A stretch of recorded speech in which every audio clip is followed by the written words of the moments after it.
الحمدللہ رب العالمین والصلاة والسلام علی سید الانبیاء والمرسلین نبینا محمد وعلی آلہ وصحبہ اجمعین اما بعد۔ محترم ناظرین کرام، احباب گرامی، دیگر سامعین، میری گفتگو اخوان المسلمون اور تکفیر کے تعلق سے چل رہی تھی، اور خاص طور سے سید قطب کے تکفیری افکار کی وضاحت کر رہا تھا کہ کس طرح سے انہوں نے اخوانیوں کے اندر تکفیر کی اس سوچ کو پختہ کیا ہے، مضبوط کیا ہے، اور انہوں نے اپنی مختلف کتابوں کے اندر خاص طور سے العدالہ الاجتماعیہ فی الاسلام، فی معالم الطریق، اور اسی طرح سے فی ظلال القرآن جیسی بارودی کتابوں کے اندر انہوں نے مسلم امہ کو کافر اور مرتد بنانے کے اصول وضع کیے ہیں اور گڑھے ہیں اپنی اس کتاب کے اندر۔ بہت ساری عبارتوں کو میں نے ذکر کیا حوالے کے ساتھ اور بتلایا کہ ان کی نظر میں کس طرح سے مسلم امہ اس وقت پوری کی پوری کافر اور مرتد ہے۔ اپنی اسی فکر کی یہ مزید وضاحت کرتے ہوئے لکھتے ہیں، يدخل في اطار المجتمع الجاہلی تلك المجتمعات التي تزعم لنفسها انها مسلمة لا لانها تعتقد بألوهية احد غير الله ولا لانها تقدم الشعائر التعبدية لغير الله ولكنها تدخل في هذا الاطار لأنه لا تدين بالعبودية لله وحده في نظام حياتها۔ کہہ رہے کہ جاہلی سماج میں وہ تمام سماج اس وقت داخل ہیں جو خود کو مسلمان کہتے ہیں، یعنی جو خود کو مسلمان کہتے ہیں وہ سب لوگ بھی اس جاہلی سماج کے اندر داخل ہیں۔ اس وجہ سے نہیں کہ یہ لوگ غیر اللہ میں سے کسی کے اندر الوہیت کا عقیدہ رکھتے ہیں جس طرح سے کفار رکھتے ہیں۔ کہہ رہے ہیں کہ میں ان سب کو کافر اور مرتد اس لیے نہیں مان رہا ہوں کہ یہ کفار کی طرح سے عقیدہ رکھتے ہیں کہ غیر اللہ کے اندر الوہیت کا عقیدہ رکھتے ہیں، یعنی اللہ کو چھوڑ کر کے غیروں کو بھی معبود سمجھتے ہیں۔ ایسی کوئی بات نہیں ہے۔ حالانکہ کوئی کافر اگر ہوگا تو یہی ساری وجوہات ہو سکتے ہیں۔ کیا کہتے ہیں؟ اور اس وجہ سے بھی کہ کچھ عبادات کے شاعر غیر اللہ کے لیے کرتے نظر آتے ہیں، جیسے مشرک اور بدعتی ہیں۔ آپ کہہ سکتے ہیں کہ بہت ساری چیزیں جو کفار اور مشرکین کرتے ہیں، بہت ساری چیزیں مسلمان بھی کرتے ہیں۔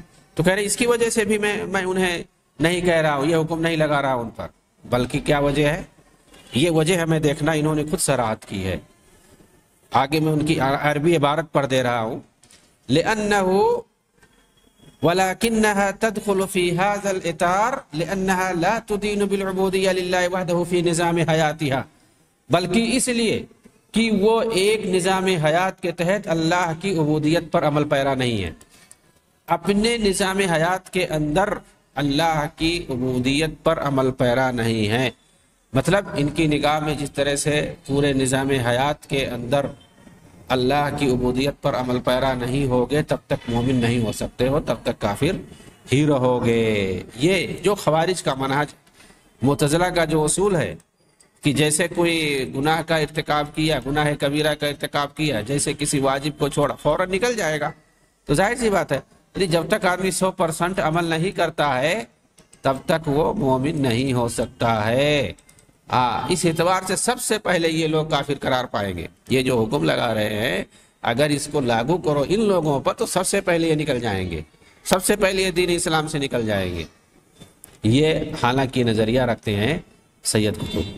خوارج کے منہج پر چلتے ہوئے فرمان الہی وَمَن لَّمْ يَحْكُم بِمَا أَنزَلَ اللَّهُ فَأُولَٰئِكَ هُمُ الْكَافِرُونَ کی تفسیر کرتے ہوئے یہ کہتے ہیں جناب، وَبِهَذَا الْحَسْمِ السَّارِمِ الْجَازِمِ، قرآن کی جو آیت ہے سورہ توبہ کے اندر مشہور آیت ہے، اہل کتاب کے تعلق سے نازل ہوئی ہیں، اس وقت کئی آیتیں ہیں، وَمَن لَّمْ يَحْكُم بِمَا أَنزَلَ اللَّهُ فَأُولَٰئِكَ هُمُ الْكَافِرُونَ، جو کتاب اللہ کی روشنی میں فیصلہ نہیں کرے گا وہ کافر ہے۔ تو اس طرح سے اللہ تعالیٰ کی جو وحی ہے اس کی روشنی میں جو بھی فیصلہ نہیں کرے گا، کوئی بھی ہو، تو ہر انسان کو یہاں پر کافر کہا گیا ہے اگر جو کتاب اللہ کی روشنی میں کوئی فیصلہ نہیں کرتا ہے۔ تو یہ کیا کر رہے ہیں، کہہ رہے ہیں اس کی تفسیر میں، اب یہاں جو ہے اس کو کافر کہا گیا ہے تو ایک ہی سے سیاق میں کہا گیا ہے، اور اس سے کیا مراد ہے وہ سب تفصیل سے ہم سمجھیں گے۔ مفسرین اور اسلاف کرام اور صحابہ کرام اور اللہ کے رسول کے اقوال کی روشنی میں اس کو ہم تفصیل سے سمجھیں گے، لیکن یہاں دیکھتے ہیں سید قطب نے اس آیت کی تفسیر کیا کی ہے اور اس کا کیا مطلب بیان کیا ہے۔ کہہ رہے ہیں کہ وَبِهَذَا الْحَسْمِ الصَّارِمِ الْجَازِمِ وَبِهَذَا التَّعْمِيمِ الَّذِي تَحْمِلُهُ مِنَ الشَّرْطِيَّةِ وَجُمْلَةِ الْجَوَابِ بِحَيْثُ يَخْرُجُ مِنْ حُدُودِ الْمُلَابَسَةِ وَالزَّمَانِ وَالْمَكَانِ وَيَنْطَلِقُ حُكْمًا عَامًّا على كل من لم يحكم بما أنزل الله في أي جيل ومن أي قبيل والعلة هي التي أسلفنا هي الذي لا يحكم بما أنزل الله إنما يرفض ألوهية الله۔ کہہ رہے ہیں کہ یہ اللہ کا قطعی فیصلہ ہے اور بالکل ایک عام فیصلہ ہے، ومن لم يحكم بما أنزل الله فأولئك هم الكافرون۔ کہہ رہے ہیں یہ اللہ کا قطعی عام فیصلہ ہے جو ہر زمان و مکان سے آزاد ہو کر فیصلہ سنا رہا ہے کہ کوئی بھی نسل اور قبیلے کا ہو، اگر اللہ کے نازل کردہ وحی کے مطابق فیصلہ نہیں کرے تو وہ اللہ کی الوہیت کا منکر ہے۔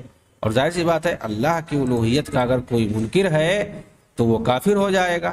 یعنی اگر کوئی فیصلہ نہیں کرتا ہے کتاب اللہ کی روشنی میں تو وہ گویا ان کی نظر میں اللہ کی الوہیت کا انکار کر رہا ہے۔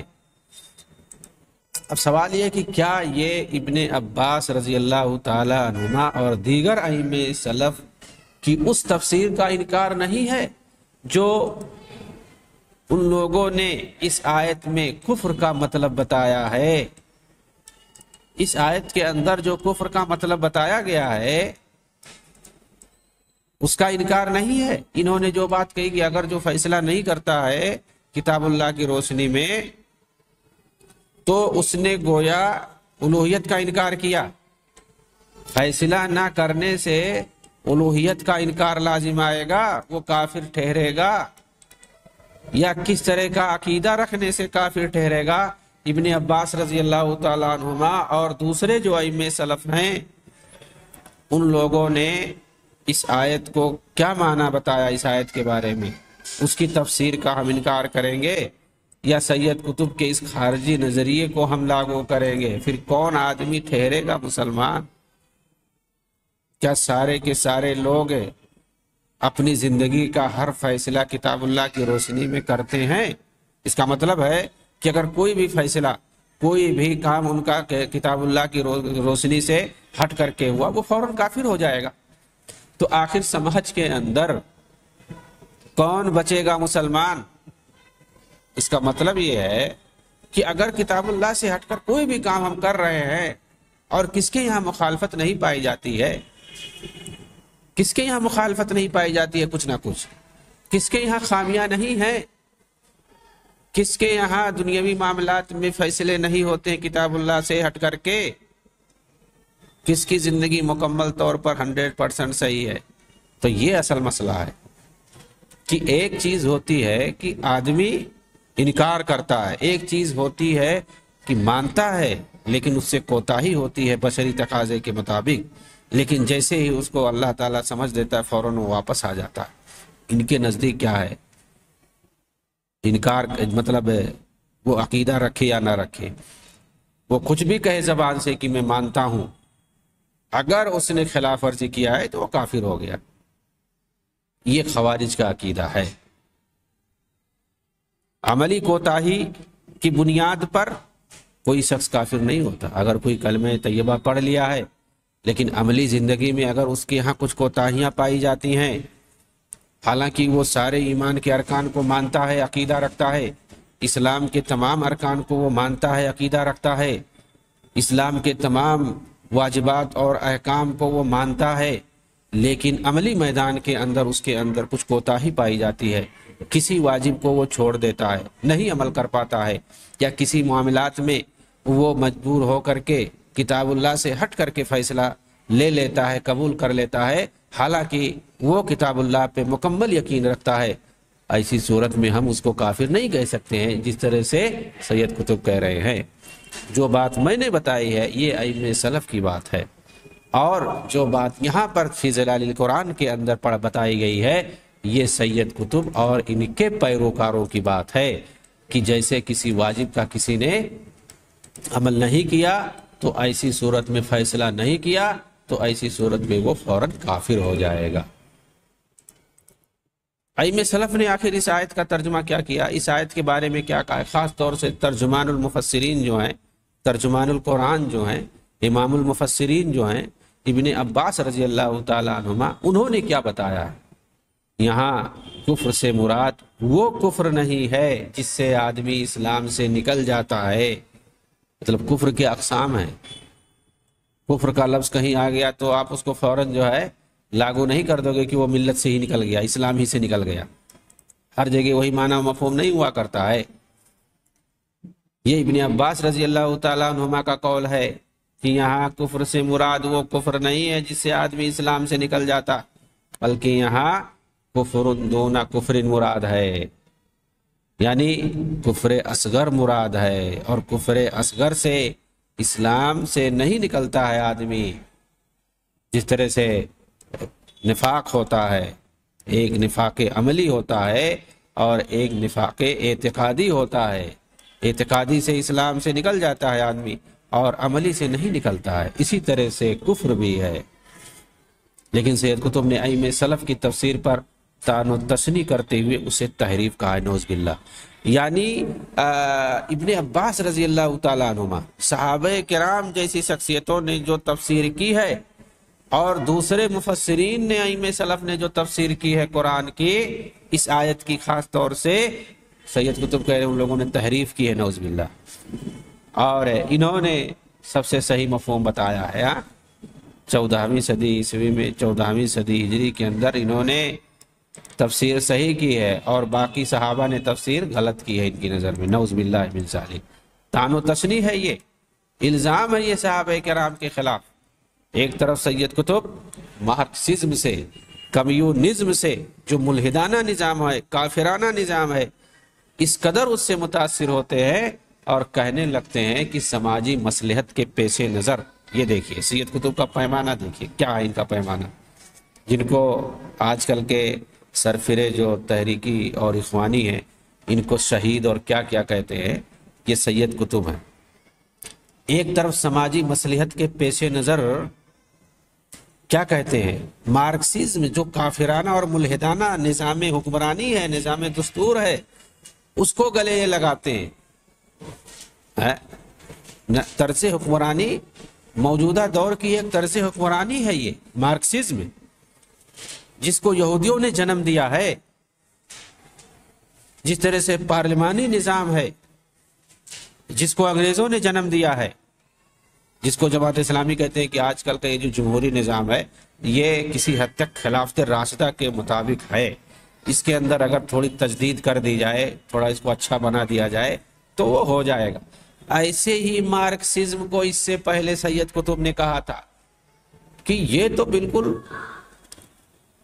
اسلام کی جو شریعت ہے اور اس سے پہلے جو عیسائیت ہے، عیسائیت تھی، ان سب کا نچوڑ ہے اس کے اندر، یعنی مطلب مارکسزم کی وہ تعریف کر رہے تھے اور اس کو لاگو کروانا چاہ رہے تھے، نعوذ باللہ۔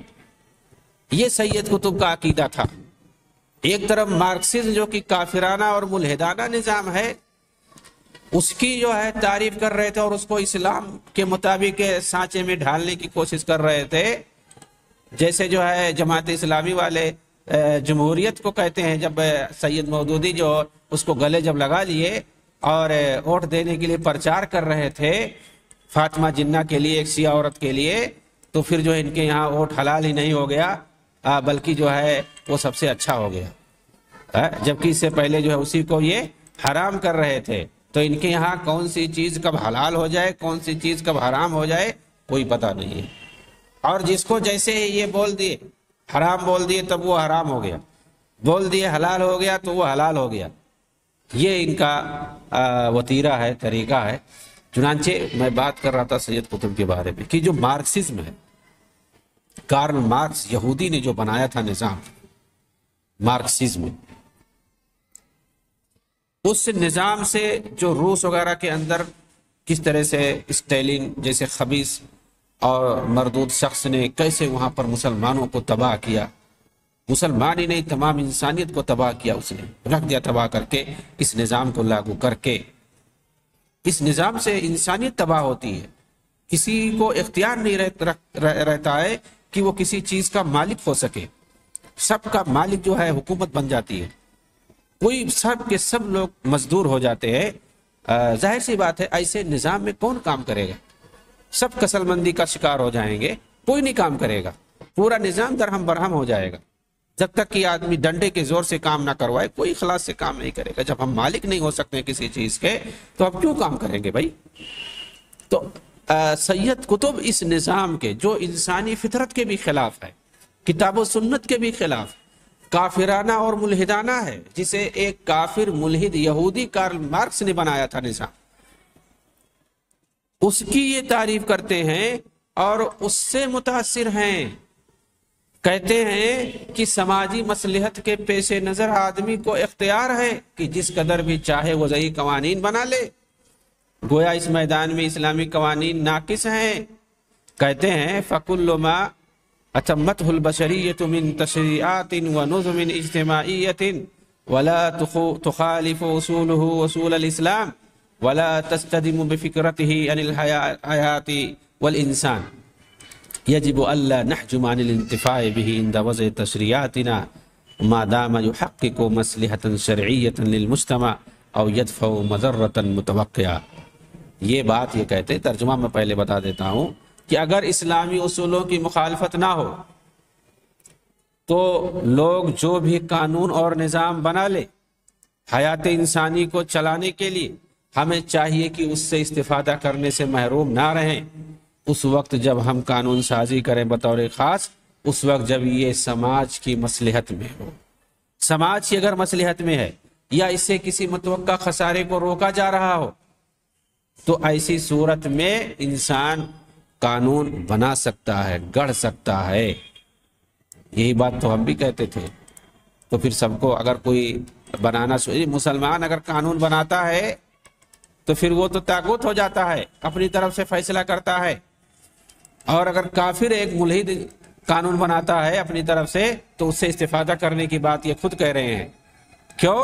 یہ اس وقت کہہ رہے تھے جب یہ متاثر تھے مارکسزم سے، اور ایک جگہ تو بالکل کارل مارکس کے بھیس میں آ کر حکومت کو اس قدر اتھارٹی دے دی کہ وہ جس کی پراپرٹی چاہے چھین لے۔ بھائی یہ کیا یہ اصول کتاب و سنت کے اصول کے خلاف نہیں ہے کہ کسی کی پراپرٹی کو آپ چھین لو؟ سید قطب نے کہا یہ چیز معرکۃ الاسلام والراسمالیہ، اس کے اندر انہوں نے یہ بات کہی ہے صفحہ نمبر 44 پر۔ یعنی یہ تو ایک طرف جو مارکسزم ہے، کمیونزم کے اندر جو نظام حکمرانی چلتا تھا اس کی یہ تعریف کر رہے، اس کو آگے بڑھا رہے، اور جو کیپٹلزم ہے، سرمایہ دارانہ نظام ہے، اس کو اسلام کے مخالف بتا رہے ہیں۔ لیکن مارکسزم جو ہے اس کو اسلام کے قریب بتا رہے ہیں کہ یہ اسلام جیسا نظام ہے۔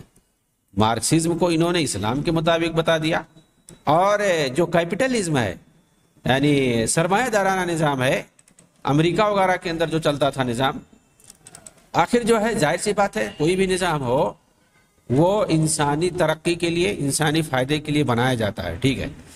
اس میں جو بھی چیزیں اگر انسانوں کے لیے مناسب ہوں اس کو لیا جا سکتا ہے، اور اس کے اندر جو چیزیں ٹکرا رہی ہو کتاب و سنت سے اس کو انکار کیا جاتا ہے۔ دنیاوی معاملات میں کوئی مسئلہ نہیں ہے۔ ہم یہ دیکھیں گے کہ کتاب و سنت سے، شریعت سے کوئی چیز ٹکرائے نا تو کوئی بھی چیز ہو ہم اس کو لے سکتے ہیں، لیکن یہ کہاں کی دانشمندی ہے کہ کسی چیز کو مکمل طور سے کہہ دو یہ اسلام کے مخالف ہے، اور کسی چیز کو کہہ دو یہ تو مطلب اسلام کے جوہر کے بالکل مطابق ہے، انسانی فطرت کے مطابق ہے، ایسے ہی ہونا چاہیے۔ یہ حکومت کے اختیار میں ہے۔ کیا کہہ رہے ہیں سید قطب؟ فی ید الدولہ ان تنزیع الملکیات والثروات جمیعا، یہ حکومت کے اختیار میں ہے کہ اگر چاہے تو لوگوں کی ساری پراپرٹی اور ملکیت چھین لے کہ بھئی اختیار کس نے دیا آپ کو، اور نئے سرے سے سب کے اندر تقسیم کر دے۔ وَتُعِيدُ تَوْزِيعَهَا عَلَىٰ أَسَاسٍ جَدِيدٍ، یہ کسی نے ایسا کیا ہے؟ وَلَوْ كَانَتْ هَٰذِهِ الْمِلْكِيَّاتُ قَدْ قَامَتْ عَلَى الْأُسُسِ الَّتِي يَعْتَرِفُ بِهَا الْإِسْلَامُ، گرچہ یہ تمام پراپرٹی ان اسلامی اصولوں کے مطابق ہی قائم کیوں نہ رہی ہوں جن کو اسلام مانتا ہے، یعنی اسلامی شریعت کے مطابق، قانونی شریعت، قانونی اعتبار سے اگر کسی نے پراپرٹی جمع کی ہے، حلال طریقے سے اگر کسی نے اگر پراپرٹی جمع کی ہے، مال اور دولت کو اکٹھا کیا ہے، اس کو بھی یہ ضبط کرنے کا حکم دے رہے ہیں باقاعدہ، اور جائز قرار دے رہے ہیں اس کو۔ اسی کتاب کے اندر العدالہ معرکۃ الاسلام والراسمالیہ کے اندر یہ تو ایک طرف یہ بتا رہے ہیں مارکسزم سے اس قدر متاثر ہیں اور اس سے محبت اور اس کے دل دادے ہیں، دوسری طرف اس قدر تشدد آ جاتی ہے کہ ایک فیصلہ بھی کوئی اپنی طرف سے نہیں کر سکتا، اگر کر دیا تو وہ کافر ہو جائے گا۔ وَمَن لَّمْ يَحْكُم بِمَا أَنزَلَ اللَّهُ فَأُولَٰئِكَ هُمُ الْكَافِرُونَ، اس کو کافر ہی کہہ دیتے ہیں۔ تو اللہ تعالیٰ نے قرآن میں کیا مراد لیا ہے، کس پس منظر میں اس کو نازل کیا ہے، اس کو یہ دیکھتے نہیں ہیں۔ یہاں پر کفر سے کیا مراد ہے؟ بس فیصلہ نہیں کیا تو وہ کافر ہو گیا۔ سید قطب نے فرمان باری تعالیٰ سورہ توبہ کی یہ بھی آیت ہے فی ظلال القرآن کے اندر 1669 نمبر صفحہ پہ لکھتے ہیں، وفی الرقاب، جو آیت الصدقہ سے مشہور ہے، صدقات والی جو آیت ہے، انما صدقات للفقراء، اس آیت کی تفسیر میں جس میں کہ وفی الرقاب، اور گردن کے آزاد کرانے میں بھی صدقہ اور خیرات اور زکوٰۃ کا مال دیا جا سکتا ہے۔ زکوٰۃ اصل مراد ہے وہاں پہ، اس مال کو دیا جا سکتا ہے گردن کے آزاد کرنے میں، مطلب غلام آزاد کرنے میں۔ تو اس آیت کے اندر جو وفی الرقاب کا لفظ ہے، غلام کے آزاد کرنے کی جو بات ہے، اس میں آزاد، اگر کوئی آزادی کسی کو مل رہی ہے تو زکوٰۃ کا مال دے سکتے ہیں تاکہ وہ اپنے آقا کو ادا کر کے آزادی حاصل کر لے۔ اگر طے شدہ کچھ مال رکھا ہوا ہے کہ بھئی تم اتنا پیسہ دے دو تم آزاد ہو جاؤ گے، تو ایسی صورت میں ہے کہ اگر اس کا لوگ سپورٹ کر دے، مالی تعاون کر دیں، اچھی بات ہے، لیکن اگر کوئی زکوٰۃ بھی دینا چاہے تو دے سکتا ہے، جائز ہے۔ اس کی تفسیر میں وفی الرقاب کے اندر یہ کیا کہتے ہیں سید قطب، باقاعدہ اسلامی شریعت پر حملہ کیا انہوں نے، کہا کہ غلامی کا نظام ایک موقف نظام تھا جو پوری دنیا میں نافذ چلا آ رہا تھا، ایک موقف یعنی موقت نظام تھا، اسی لیے مسلمان بھی دشمنوں کو غلام بنا لیتے تھے، یعنی رائج تھا دنیا کے اندر، اس لیے دیکھی دیکھا مسلمان بھی غلام بنا لیا کرتے تھے۔ لیکن یہ اسی وقت تک تھا جب تک کہ دنیا نے ایک نیا نظام نہیں بنا لیا۔ نیا نظام بنا لیا دنیا نے 1945 کے اندر، اور آرڈر آ گیا اقوام متحدہ کی طرف سے کہ اب غلامی جائز نہیں ہے، کوئی کسی کو غلام نہیں بنا سکتا ہے، باقاعدہ یہ قانون بن گیا ہے۔ تو یہ کیا کہہ رہے ہیں، ظاہر سی بات ہے وہ تو اقوام متحدہ کا قانون ہے، اسلامی نظام میں ایسا تھوڑی کچھ ہے کہ مانیں گے اس کو ہم۔ تو یہ کہہ رہے ہیں کہ دنیا نے اب ایک نیا نظام بنا لیا ہے، مطلب ان کے نزدیک اب غلام نہیں بنا سکتے ہیں، اب غلام بنانا جائے۔ کہاں بھائی یہ حکم نازل ہوا ہے، کیسے، یہ کیا کب سے منسوخ ہو گیا؟ بھائی منسوخ ہونے والی بھی تو آیت یا حدیث چاہیے، فرمان رسول یا فرمان خدا چاہیے ہمارے پاس، کہ تمہارے کہنے سے یا اقوام متحدہ کے کہنے سے وہ چیز ختم ہو جائے گی۔ تو یہ کیا کہہ رہے ہیں، اس کو سمجھنے کی ضرورت ہے کہ غلامی کا نظام ایک موقت نظام تھا، وقتی تھا، پوری دنیا میں چلے آ رہا تھا، اسی لیے مسلمان بھی غلام بنا لیتے تھے، لیکن یہ اسی وقت تک تھا جب تک کہ دنیا نے ایک نیا نظام نہیں بنا لیا۔ اب نیا نظام بنا لیا تو کہنے اب ختم ہو گیا، نعوذ باللہ۔ کیا یہ قانون شریعت کا انکار نہیں ہے؟ آخر خود سید قطب اپنے ہی فرمان سے کافر نہیں ہو گئے جو کہتے ہیں کہ ان من اطاع بشرا فی شریعت من عند نفسه ولو فی جزئیت صغیرہ فانما هو مشرک ان کان فی الاصل مسلما ثم فعلها فانما خرج بها من الاسلام الى الشرك ایضا مهما بقي بعد ذلك يقول اشهد ان لا اله الا الله بلسانه بینما ہوا یتلقی من غیر اللہ و یطیع غیر اللہ. یہ پورا حکم سنا رہے اپنی طرف سے باقاعدہ فیصلہ سنا رہے ہیں کہ کیسے آدمی کافر ہو جاتا ہے. کہہ رہے شریعت کے اندر اگر کوئی کسی انسان کی فرما برداری کرے گا گرچہ ایک چھوٹی ہی جزئیے پر کیوں نہ ہو وہ مشرک ہوگا. اگر وہ پہلے حقیقت میں مسلم رہا ہوگا کیونکہ اپنے اس عمل سے وہ اسلام سے نکل کر شرک میں جا پہنچا، گرچہ وہ بعد میں کلمہ لا الہ الا اللہ کا اقرار کرے جبکہ وہ دوسری طرف غیر اللہ کی بات لے رہا ہے اور غیر اللہ کی فرما برداری کر رہا ہے. یہ جو حکم یہ بتا رہے ہیں کہ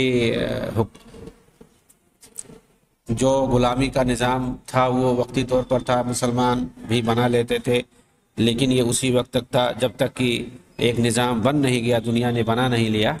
تو کیا اپنے اس قول سے یہ خود نہیں نکل گئے؟ اب بتائیے. آخر سید قطب نے جس طرح صحابہ کرام اور بعد کے سلف صالحین پر بھروسہ کر کے جس طرح قرآن کی آیتوں کو مانا اور ان پر یقین کیا، اسی طرح ان صحابہ کی تفاسیر پر بھروسہ کیوں نہیں کیا؟ بھئی قرآن کو مانتے ہیں، کس وجہ سے مانتے ہیں؟ انہی صحابہ کرام نے تو لایا، انہی لوگوں نے تو روایت کیا، ہم تک پہنچایا، منتقل کیا. تو جنہوں نے قرآن ہم تک پہنچایا اور ہم قرآن کو مان رہے ہیں تو انہی نے تو تفسیر بھی کی ہے، تو اس تفسیر کو ہم کیوں نہیں مان رہے ہیں؟ ان کی تفسیر پر ہم بھروسہ کیوں نہیں کر رہے ہیں؟ کیا یہ ثابت نہیں کرتا کہ انہوں نے ایسا صرف اور صرف خارجیت کے جراثیم سے متاثر ہونے کی وجہ سے کیا ہے؟ علامہ خطیب بغدادی نے تاریخ بغداد میں ایک واقعہ نقل کیا ہے، یہ بہت ہی بہترین واقعہ ہے. ہو سکتا ہے بہت سے خارجی سوچ رکھنے والے، تکفیری سوچ رکھنے والے اس سے کچھ نصیحت حاصل کریں. کہتے ہیں کہ جسے حسن ابن خضر نے روایت کیا ہے کہ میں نے ابن ابی دعاد سے یہ کہتے ہوئے سنا کہ مامون رشید کے پاس ایک خارجی لایا گیا، ایک خارجی کو پکڑ کر کے لایا گیا. مامون رشید جو خلیفہ تھا اپنے دور کا، عباسی خلیفہ. اور جب وہ خارجی سامنے آیا تو مامون نے اس سے پوچھا آخر تم نے ہماری حکومت کے خلاف خروج کیوں کیا؟ بغاوت تم نے کیوں کیا؟ بغاوت کیا تھا، پکڑا گیا، جیل میں ڈالا گیا. تو اس کو سامنے لایا گیا اسے پوچھ تاچھ کے لیے. تو مامون رشید جو ہارون رشید کا لڑکا تھا، اور ہارون رشید کے بعد امین رشید، اور پھر اس کے بعد یہ مامون رشید خلیفہ بنا تھا، یہ دوسرا ولی عہد تھا. بہرحال مامون رشید نے جب اس سے پوچھا کہ بھائی تم نے ہماری حکومت کے خلاف خروج کیوں کیا، اس نے جواب دیا کتاب اللہ کی ایک آیت کی وجہ سے، ایک آیت کی وجہ سے خروج کیا. اس نے پوچھا وہ کون سی آیت ہے؟ خارجی نے کہا اللہ تعالیٰ کا یہ قول وَمَن لَّمْ يَحْكُم بِمَا أَنزَلَ اللَّهُ فَأُولَٰئِكَ هُمُ الْكَافِرُونَ، جو اللہ کی وحی کے مطابق فیصلہ نہیں کرتا وہ کافر ہے. اس کے بعد مامون نے پوچھا اس سے کیا تم اس آیت کے منزل من اللہ ہونے کا عقیدہ رکھتے ہو؟ اس آیت پر تمہارا عقیدہ ہے کہ اللہ کی طرف سے اتری ہے؟ اس نے کہا جی ہاں. پوچھا کیا دلیل ہے؟ کون سی دلیل ہے تمہارے پاس؟ کیا پروف ہے تمہارے پاس کہ یہ اللہ کی طرف سے اتری ہوئی آیت ہے؟ اس نے کہا امت کا اجماع، پوری امت مانتی ہے، یہی ہمارے لیے دلیل کافی ہے. مامون نے کہا پھر جس طرح تم اس آیت کے نزول میں امت کے اجماع پر راضی ہو، اسی طرح اس آیت کی تفسیر میں بھی راضی ہو جاؤ. امت نے جو تفسیر کی ہے، جو ترجمہ اور مفہوم بتایا ہے اس آیت کا، وہ مفہوم کیوں نہیں لیتے ہو؟ اس نے کہا امیر المومنین آپ نے سچ کہا. اس کے دماغ کی بتی جل گئی، وہ سمجھ گیا. تاریخ بغداد کے اندر خطیب بغدادی نے اس واقعے کو نقل کیا ہے، جلد نمبر 10 صفحہ نمبر 186. لیکن میں سمجھتا ہوں کہ آج کے اخوانی خوارج اتنی آسانی سے نہیں سمجھ پائیں گے، کیونکہ انہیں حقیقت میں سمجھنا ہی نہیں ہے. یہ تو صرف اپنی فکر دوسروں کو سمجھانے کے لیے پیدا ہوئے ہیں، انہیں دوسروں کی فکر نہیں سمجھنی ہے. دوسرا کیا کہہ رہا ہے اس کو نہیں سننا ہے، صرف اپنی یہ ہانکتے ہیں بس، اس کے بعد خاموش ہو جائیں گے، کان بند کر لیں گے۔ ورنہ سید قطب ہوں یا دوسرے تکفیری سوچ رکھنے والے، یہ صرف موجودہ دور ہی کے لوگوں کو کافر نہیں سمجھتے اور ان کی تکفیر نہیں کرتے ہیں، بلکہ ان لوگوں نے تو پہلے کے لوگوں کی بھی تکفیر کر ڈالی ہے۔ چنانچہ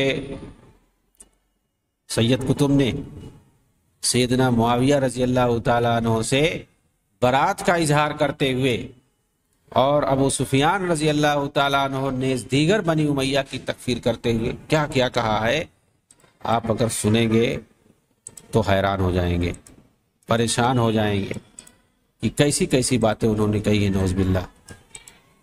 میں اس پر اپنی بات ختم کرتا ہوں، اگلی سیشن کے اندر میں بتاؤں گا کہ کس طرح سے سید قطب نے صحابہ کرام کی تکفیر کی ہے، حضرت معاویہ کی، عمرو بن عاص اور اس طرح سے دیگر بنی امیہ کی، یعنی بنی امیہ کی عمومی طور پر کس طرح سے ان میں صحابہ خاص طور سے جو تھے ان کی تکفیر کی ہے، یعنی بالکل انہوں نے وہ طریقہ اختیار کیا ہے جو شیعہ روافض کا ہے، اور انہی کو یہ آج کر کے جو تحریکی اور اخوانی ہیں ان کو شہید اور کیا کیا ٹائٹل دیتے ہیں، نعوذ باللہ۔